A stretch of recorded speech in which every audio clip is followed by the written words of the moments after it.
Queridos, a paz do Senhor, eu sou o pastor Anderson Silva, estamos na Academia de Pregadores, estudando as lições bíblicas de escola dominical, revista de jovens e adultos, nesse terceiro trimestre de 2020. Na aula de hoje estudaremos a lição de número 3, do dia 19 de junho de 2020. O título da lição é Despertamento, renova o altar. Despertamento. Que coisa linda que o pastor Eurico Bergsten nos falou aqui. Que legado que esse saudoso servo de Deus nos deixou. Despertamento, renova o altar. O texto áureo está no primeiro livro dos Reis, capítulo 18 e o versículo 30. Então Elias disse a todo o povo: chegai-vos a mim. E todo o povo se chegou a ele e reparou o altar do Senhor que estava quebrado. Tem uma tradução que diz, ou uma versão, né, que diz: e reparou o altar do Senhor que estava em ruínas. O altar pode estar quebrado, mas é do Senhor. O altar pode estar em ruínas, mas é do Senhor. Nós não precisamos construir outro altar ou oferecer em um altar de outro Deus. Aliás, para nós não existe outro Deus. Os outros deuses são falsos. Só o nosso Deus é verdadeiro. Então nós não precisamos construir outro altar e nem oferecer em altar de deuses pagãos.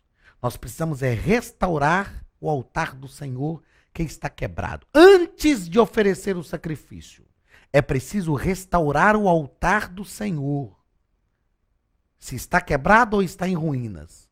Nós não podemos também oferecer no altar quebrado, porque Deus não vai receber. O altar estava em ruínas e não era Elias que tinha produzido aquilo. Não era Elias que tinha deformado, detonado, quebrado o altar do Senhor. Mas Elias estava ali para oferecer. Então não importa quem quebrou o altar. Não importa quem fez o altar do Senhor está em ruínas. Importa que este é o nosso tempo. E nós temos que oferecer no mesmo altar. Que nós tenhamos o mesmo espírito de Isaque, que desentulhou os poços que o seu pai havia cavado e deu a esses poços o mesmo nome. Ei, esse negócio de pôr outros nomes, de inventar um nome novo, não. Os mesmos nomes. É um retorno à origem. E eu vou repetir o que eu já disse aqui, gravando as aulas da revista de Discipulado 1. A Assembleia de Deus no Brasil completou 109 anos no dia 18 de junho agora de 2020. Eu não sou denominacionalista, entendeu? Eu não acho que é só assembleiano que vai para o céu. Eu não acho que nós temos razão em tudo. Eu acho que nós somos assim. Né? Eu acho que... eu sou assembleiano. Eu procuro ser criterioso nas escolhas que eu faço. E eu gosto do lugar onde eu estou. Mas não sou denominacionalista, tá ok? Não sou. Até porque prego em outras denominações. A Academia de Pregadores é interdenominacional. Eu sei que nós não somos perfeitos. Mas foi a Assembleia de Deus, e aqui eu não estou ovacionando a denominação, foi a Assembleia de Deus que chegou no Brasil há 109 anos atrás e iniciou o movimento pentecostal. Ei, nós precisamos voltar à origem.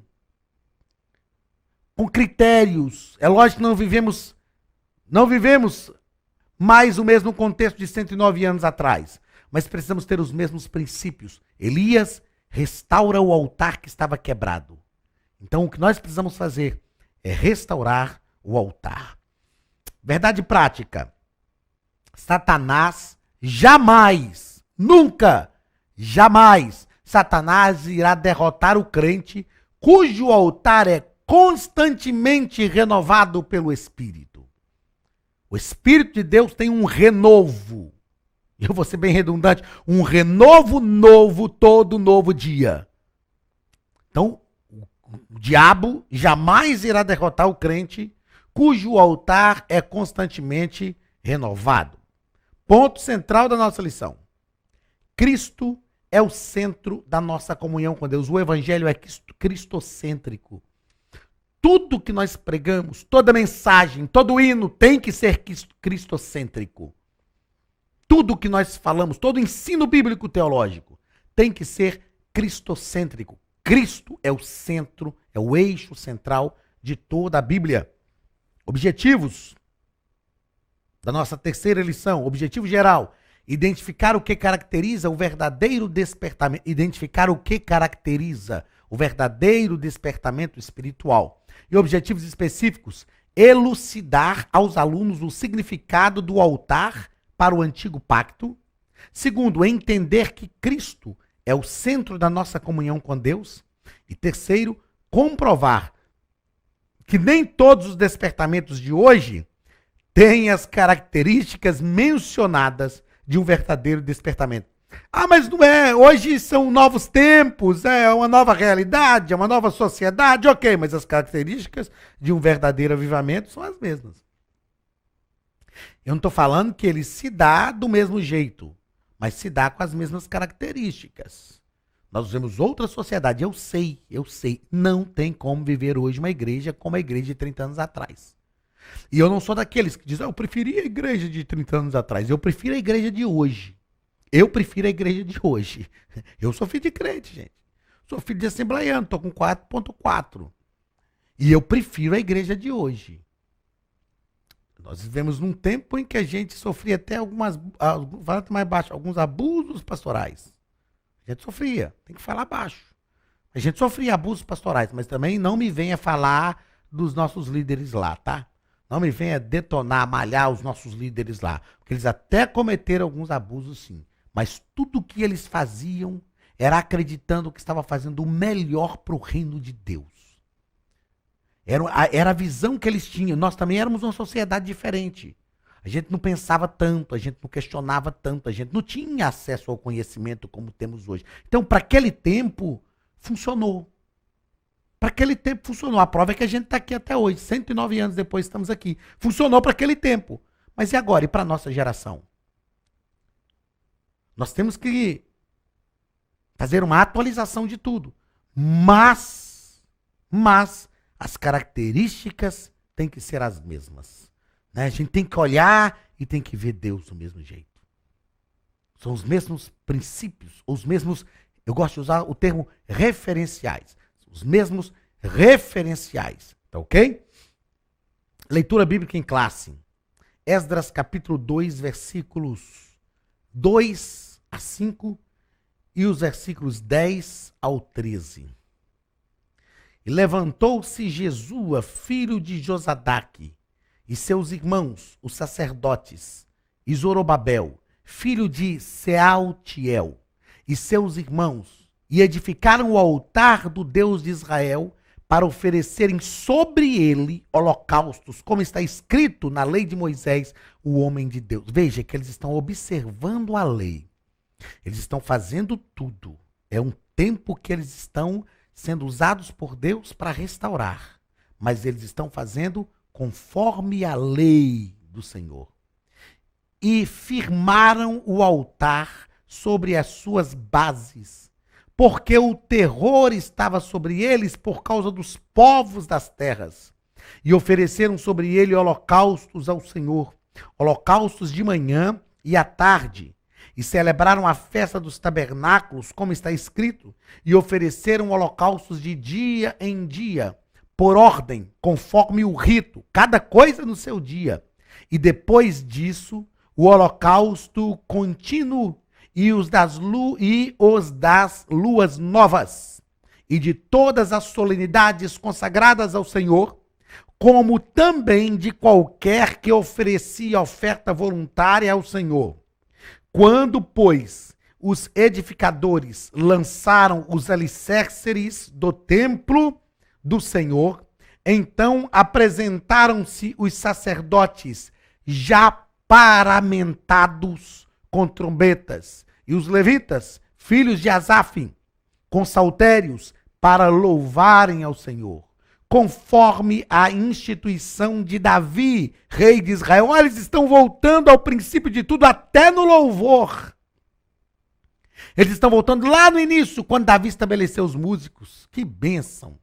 E cantavam a reveses, louvando e celebrando ao Senhor, porque é bom, porque a sua benignidade dura para sempre sobre Israel. E todo o povo jubilou com grande júbilo, quando louvou o Senhor pela fundação da casa do Senhor.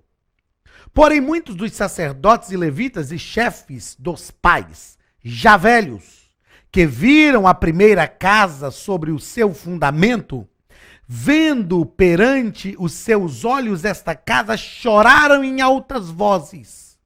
Mas muitos levantaram as vozes com júbilo e com alegria, de maneira que não discernia o povo as vozes de alegria das vozes de choro do povo.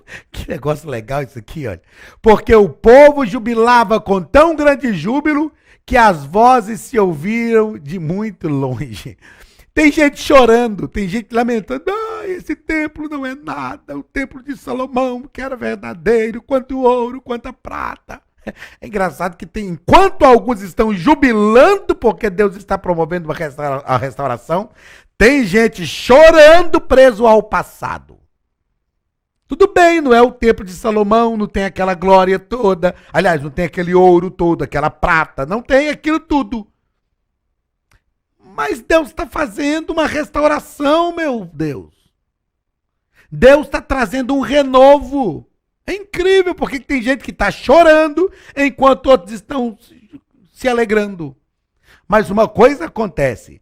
Os que estavam se alegrando levantam uma voz de júbilo tão alta que a voz de júbilo suplanta a voz de choro. Que aprendizado lindo para os nossos dias, né?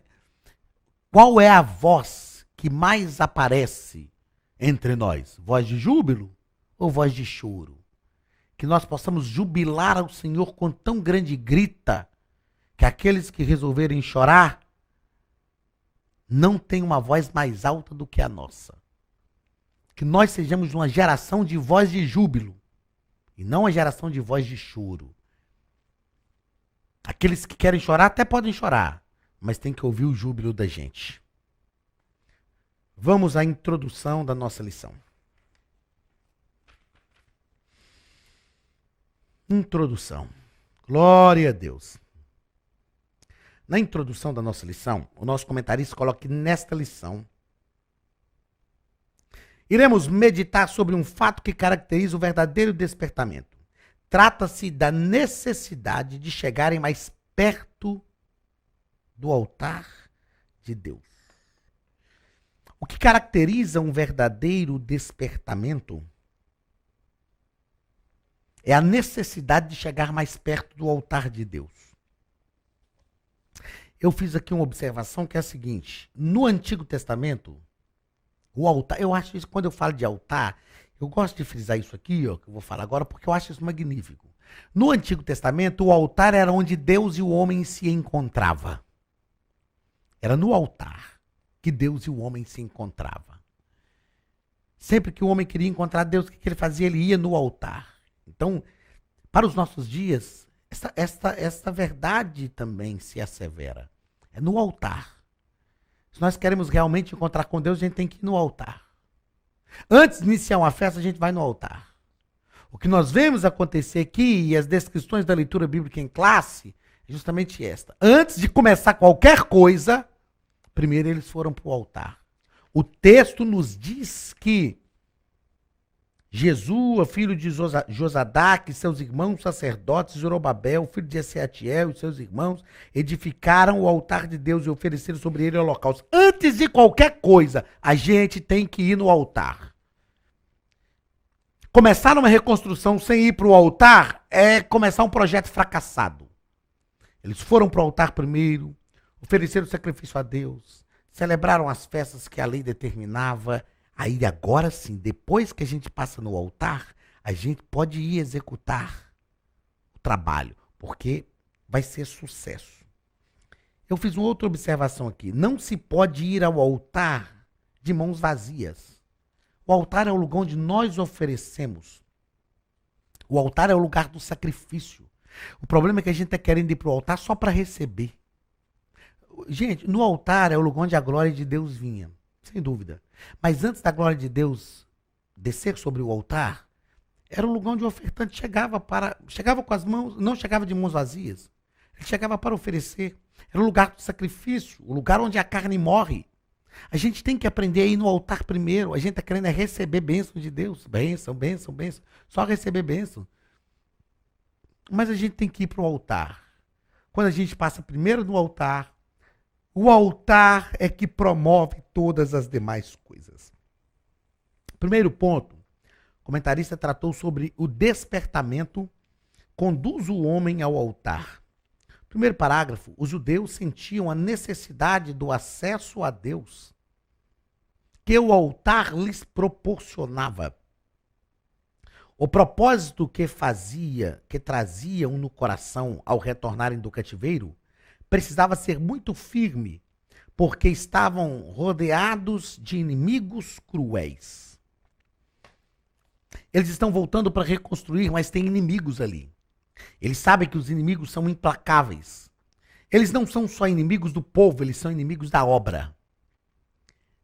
Porque aqueles que são inimigos, aqueles que são meus inimigos, são inimigos do Anderson.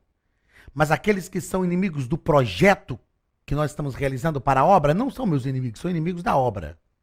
Agora, como que a gente vence esses inimigos? No altar. Aí eu fiz a seguinte observação.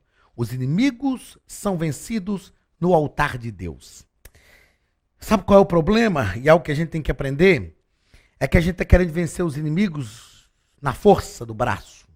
A gente quer vencer os inimigos batendo. É isso que a gente quer fazer. Os inimigos não são vencidos na luta, corpo a corpo, não é na luta física. Os inimigos são vencidos no altar. Quando nós vamos para o altar de Deus e oferecemos sacrifício ao Senhor e nos posicionamos diante do altar de Deus, Deus vence os inimigos por nós.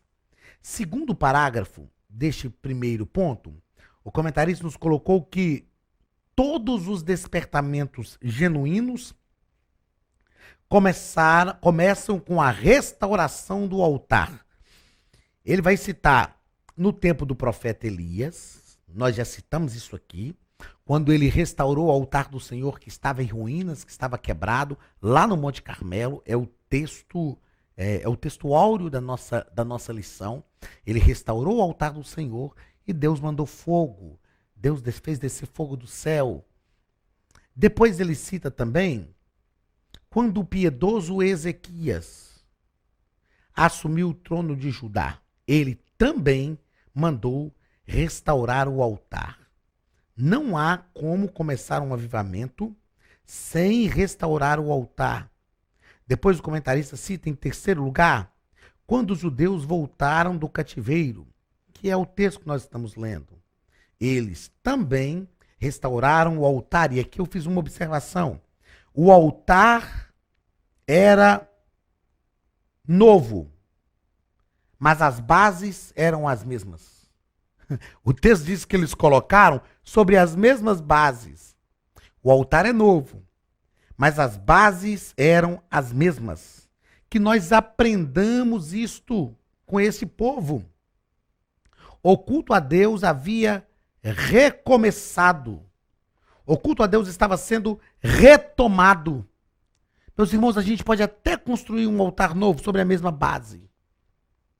Ali é diferente do caso de Elias. Porque no caso de Elias o altar estava em ruína, estava quebrado, então ele restaura. No caso de Israel aqui, haviam passado 70 anos. Então o altar já tinha sumido, o altar já tinha desaparecido, mas as bases estavam ali. As bases estavam ali.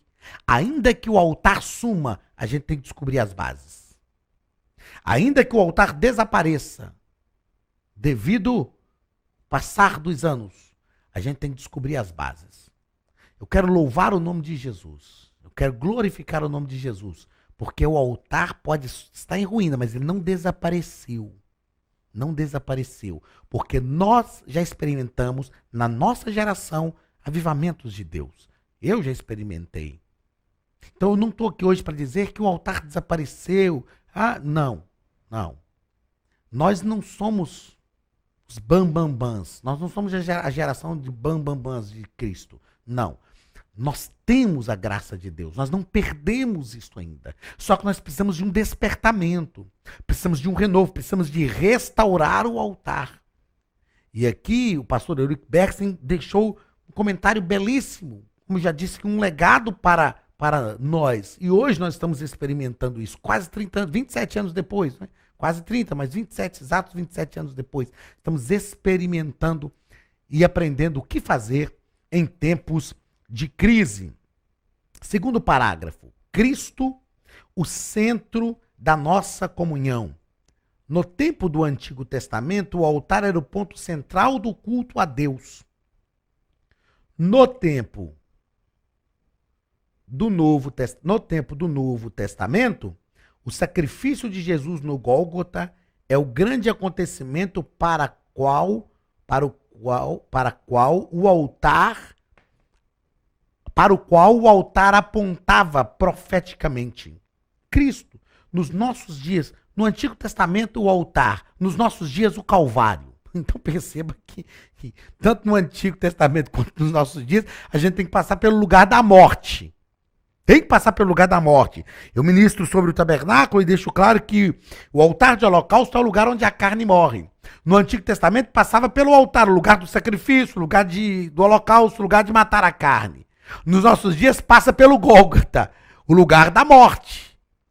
A palavra Gólgota significa Monte Caveira, né? O monte do Gólgota, o Monte Caveira. Então tem que passar lá. Então aponta para Cristo.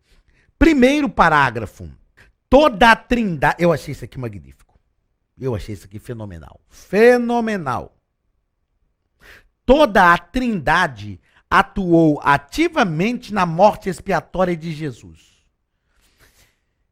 Tem pessoas que acham, que eu já ouvi pessoas pregarem, ensinarem, que Deus virou as costas para Jesus, ó.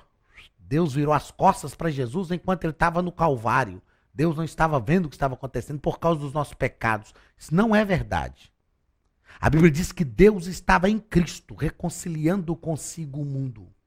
E aqui o pastor Eurico Bergsten, há 27 anos atrás, deixou um comentário trinitário magnífico para nós. O Pai Celestial participou da morte de Jesus. Antes da fundação do mundo, o Pai planejou a obra redentora com o sacrifício de seu Filho. Passou por ele. Passou por ele. Imagine um pai planejando algo ruim para o filho. O sofrimento que ele teve. E até porque nós aprendemos que a trindade ou a triunidade divina sempre age em conjunto. São 3 pessoas, mas uma só natureza. Eu já falei aqui na aula lá de discipulado 1 e vou falar aqui na nossa aula de jovens e adultos também. Lá no meu canal no YouTube, PR Anderson Silva, tem lá uma aula de tipologia e trindade, onde nós tratamos sobre isso. A diferença entre pessoa e natureza. Natureza é a essência daquilo que realmente é. Então na trindade são 3 pessoas, mas uma só natureza. Estão agindo juntos. Então o Pai planejou. O Filho de Deus, ele veio, se encarnou e sofreu pelos nossos pecados. Então ele também sofreu. O Espírito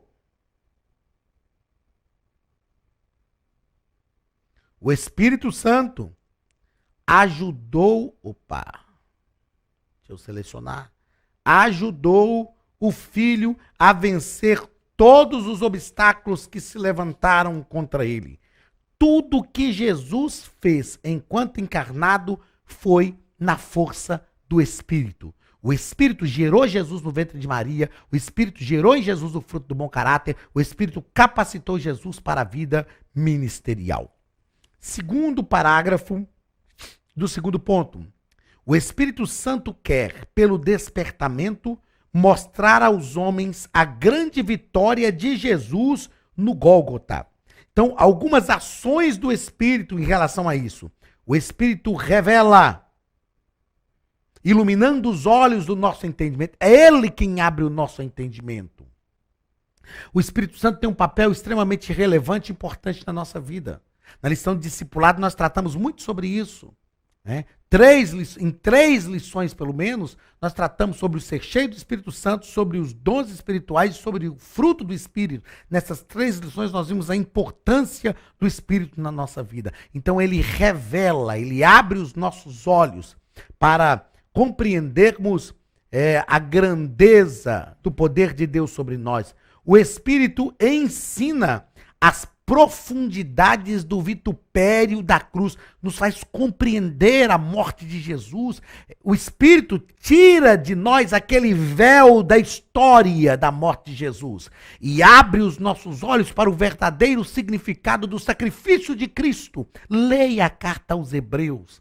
E o Espírito Santo vai abrir os seus olhos, vai te revelar, vai te ensinar isso. O Espírito também explica o verdadeiro significado da morte de Jesus na cruz, sobre o infinito alcance do brado tetelestai. Está consumado, foi feito, está feito e continuará feito. Eu fiz a seguinte observação: para quem não tem a revelação, a morte de Cristo é tragédia. Para quem tem, é vitória. A revelação do Espírito é que faz a diferença. A revelação do Espírito é que faz a diferença. O que aqueles que não têm a revelação veem como tragédia, como tristeza, nós vemos como vitória. Porque a cruz está vazia, o túmulo também está vazio, mas o trono está ocupado. Glórias a Jesus. A cruz está vazia, o túmulo está vazio, mas o trono está ocupado. Se a cruz estivesse vazia e o túmulo estivesse ocupado, o trono estaria vazio.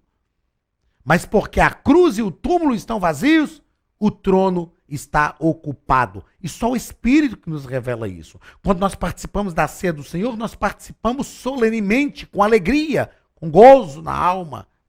Porque o nosso Cristo é um Cristo vencedor. Vamos ao terceiro ponto da nossa lição e último ponto da terceira lição. Cuidado com as imitações. Cuidado com as imitações. Permita-me destacar apenas esse comentário que o pastor Eurico Bexten faz. Nos nossos dias, aparecem movimentos que são imitações baratas do verdadeiro despertamento.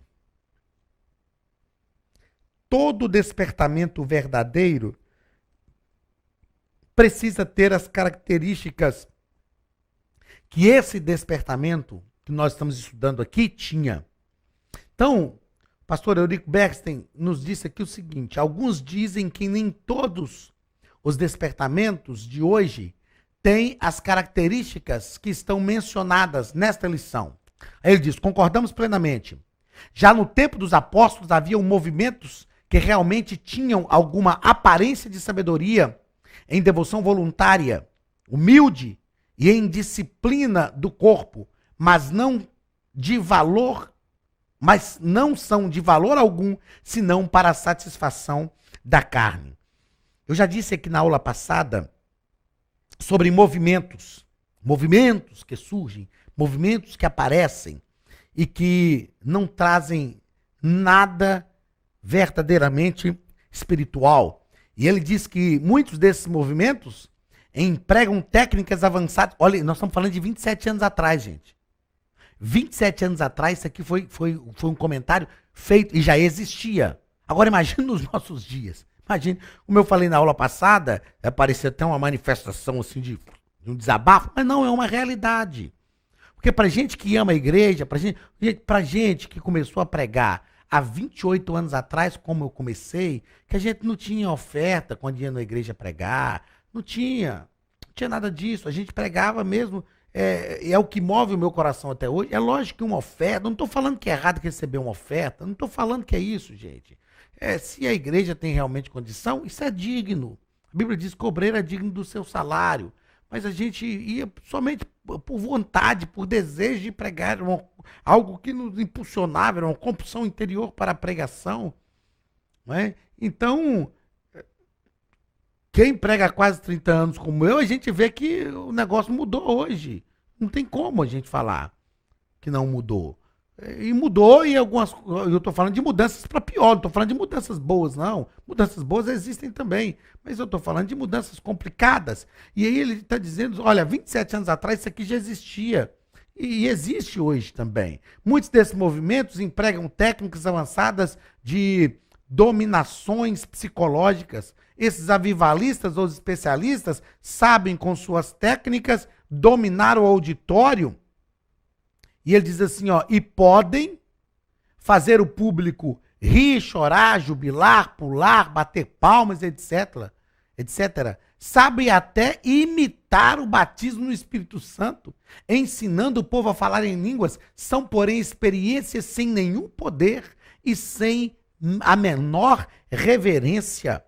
E aí depois, cá no finalzinho, ele diz o seguinte, ó, todo movimento feito sem que o Espírito Santo esteja na direção não pode prosperar.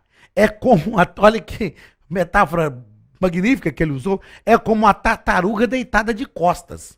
Movimenta os pés, mas fica no mesmo lugar. E ele deixa um conselho para nós, que vale para a gente encerrar a lição, encerrar a aula com esse conselho. Mantenhamos o Espírito Santo na direção.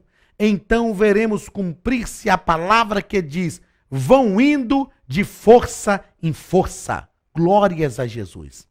Queridos, o nosso objetivo é nos lançar aos pés de Jesus, para sermos participantes de um avivamento que ele faz, um despertamento que ele está fazendo, que ele está despertando. O despertamento para o avivamento é um grande milagre. Que esse milagre seja realizado na nossa vida e que nós sejamos despertados por esta mensagem que estamos recebendo durante esse trimestre, para a glória do nome de Jesus, e que o Espírito de Deus nos ajude a alcançar a misericórdia de Deus e sermos instrumentos de Deus neste momento tão importante para a igreja, para a nossa vida e para a história da nossa nação. Que Deus te abençoe. Grande abraço e até a nossa próxima aula. As lições estão magníficas, hein? Magníficas. Eu já falei para os irmãos aqui na Academia de Pregadores, vocês têm que ler essa lição, comprar essa lição, leia, adquira, compre, leia essa revista, porque realmente os assuntos são magníficos. Grande abraço e até a nossa próxima aula em nome de Jesus.